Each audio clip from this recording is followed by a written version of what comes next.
Dave here, how are you? And welcome to What's in Arthur's Toolbox, episode 21.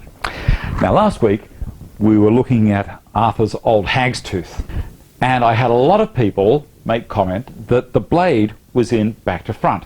In other words, it had the bevel up. Now I wasn't aware of that, and I had a look at it, and I did make comment that this is how it came out of the box when I found it. So I have now turned it to bevel down, and what that means is that this angle at the front is going to be, this angle at the front here is going to be a little bit more inclined rather than as steep. So it should do a better cut. So thank you very much for all of the response. That's fantastic. That's what I really enjoy having. Here we go. Put that down. This week we're having this guy. Now this is a saw set. When I was an apprentice, we had a saw set that looked like a pair of pliers, and it used to pull the tooth over. You'd have a bit of a dial on the side, and that would increase or decrease the pitch. And it was fantastic. It had a little rod that pushed out.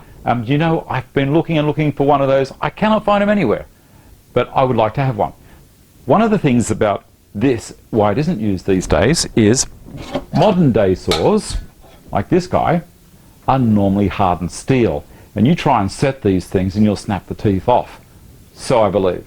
Okay. Arthur's saws, and I've got 5 of his saws, and I don't want you to look too closely at them because they are a mess. I have neglected them big time. They're covered in rust. But it's one of those projects that I will fix. All of these different sized slots down the side here and different depths.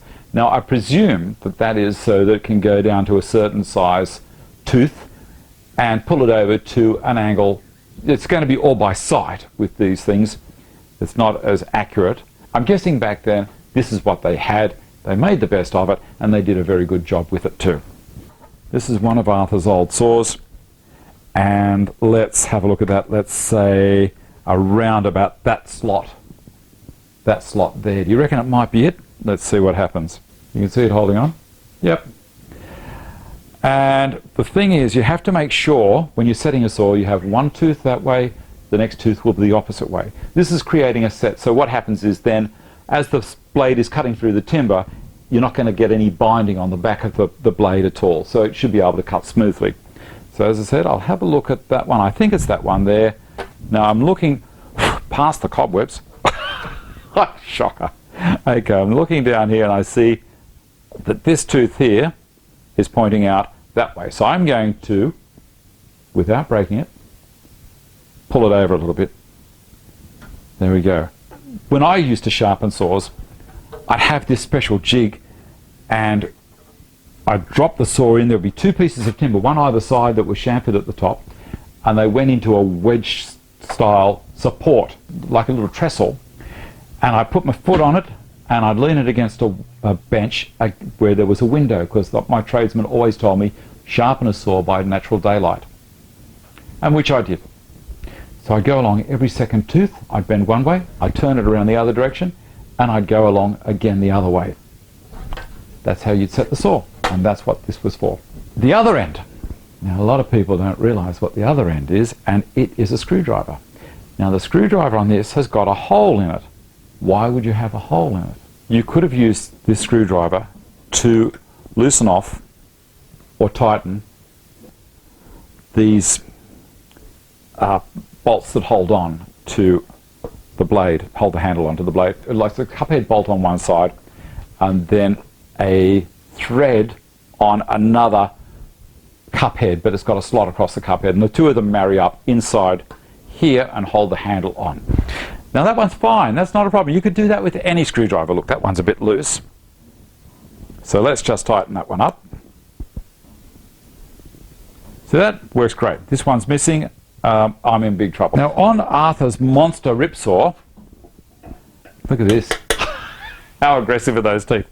On his monster rip saw, you'll notice up the top here, it was a different pattern. So that hole was to straddle the bolt. So the nut, which locks onto the bolt coming from the other side, is a flat top and obviously threaded down the center in brass, and then you just turn this until it locked a hold, and so the bolt would still be protruding a little bit, and that's what that was for. So there you go. Next week, I think what we might do is have a look at these saws. They're in a terrible state, but look, I think maybe if one of you guys out there can let me know the best way of cleaning these up. They are heavily pitted. I really do need to go hard with cleaning them up. Maybe it's a wire brush, maybe it's a brass brush, maybe it's my Valise pads, which are designed for steel anyway. I think I can get a 320 grit version of that and go over them. And then I just need to know a few finer points on tuning the things up, cleaning them up, getting them back to original, which is I'm really going to struggle with. Sharpening them, I haven't got a problem with doing that. I can do that. But getting the steel back into good condition, if you've got some comments, please do that. Now, if you reckon it's worth a like, if you think I'm worth a like, please do the thumbs up. It's great for the channel, pushes it along. Just above the description box is a subscribe button. So this is just reminding you to please subscribe if you haven't. And all that does is say, if you subscribe, you get sent an email saying when I've done the next video. So if you're enjoying it, it's a good idea. Social media and other links in the description box down the bottom. And remember, just keep on coming back. We're having fun. There's plenty more tools in Arthur's Toolbox. I'm just going to keep on dragging them out and keep on doing it. One day I'll finish. I'll see you later. See you next time. Bye.